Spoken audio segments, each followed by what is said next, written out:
Social മീഡിയയിൽ ഇന്ന് നിറഞ്ഞു നിൽക്കുന്ന മുഖമാണ് ഈ കാണുന്നത്. പേര് ചോദിച്ച് വന്നവർക്ക് കൊടുത്ത മറുപടിയാണ് ഇന്ന് ഇന്ത്യയിൽ തരംഗം സൃഷ്ടിച്ചത്.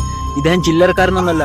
ഉത്തരാഖണ്ഡിലെ ബോർഡറിലെ ഒരു ചെറിയ തെരുവിൽ വിദ്വേഷത്തിന്റെ കടൽ ഊതി വീർപ്പിക്കാൻ വന്നവർക്ക് മുന്നിൽ നെഞ്ചുമിരിച്ച് നിന്ന ഒരു മനുഷ്യനാണ് ഇദ്ദേഹം, ദീപക് കുമാർ.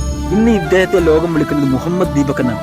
സംഭവം സിമ്പിൾ ആണെങ്കിൽ ഒരുപാട് അർത്ഥമുണ്ട്. 30 വർഷക്കാലമായിട്ട് കച്ചവടം ചെയ്യുന്ന ഒരു പാവപ്പെട്ട വൃദ്ധനായ മനുഷ്യന്റെ കടയുടെ പേര് ബാബ എന്ന് കണ്ടതുകൊണ്ട് മാത്രം ഒരു സംഘം ബജരംഗദൾ പ്രവർത്തകർ ആ പേര് മാറ്റണമെന്ന് ആവശ്യപ്പെട്ടാണ് പ്രശ്നം ഉണ്ടാക്കിയത്. ആ പാവപ്പെട്ട മനുഷ്യന്റെ തണലായി മാറിയത് ഈ ദീപക് കുമാർ എന്ന വ്യക്തിയാണ്. തന്റെ അയൽവാസിയുടെ ആത്മാഭിമാനത്തിന് നേരെ വിരൽ ചൂണ്ടിയപ്പോൾ ജാതി നോക്കി അല്ലെങ്കിൽ മതം നോക്കിയിട്ടല്ല അദ്ദേഹം പ്രതികരിച്ചത്, നീതിക്ക് വേണ്ടിയിട്ട് മാത്രമായിരുന്നു.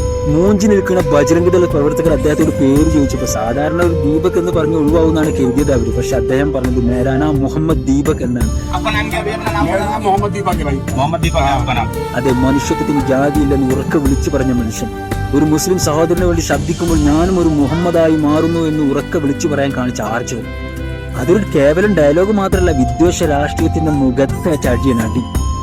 വിദ്വേഷം പടർത്തുന്ന ഇത്തരത്തിലുള്ള ആൾക്കാരുടെ മുന്നിൽ മുട്ടുമടക്കാത്ത മുഹമ്മദ് ദീപക് കുമാർ ഉള്ളിടത്തോളം കാലം നമ്മുടെ ഇന്ത്യയിൽ ആത്മാവിൽ ഒന്നും സംഭവിക്കും. Deepak bhai big salute. അല്ല, മുഹമ്മദ് ദീപക് ഭായ് ബിഗ് സല്യൂട്ട്.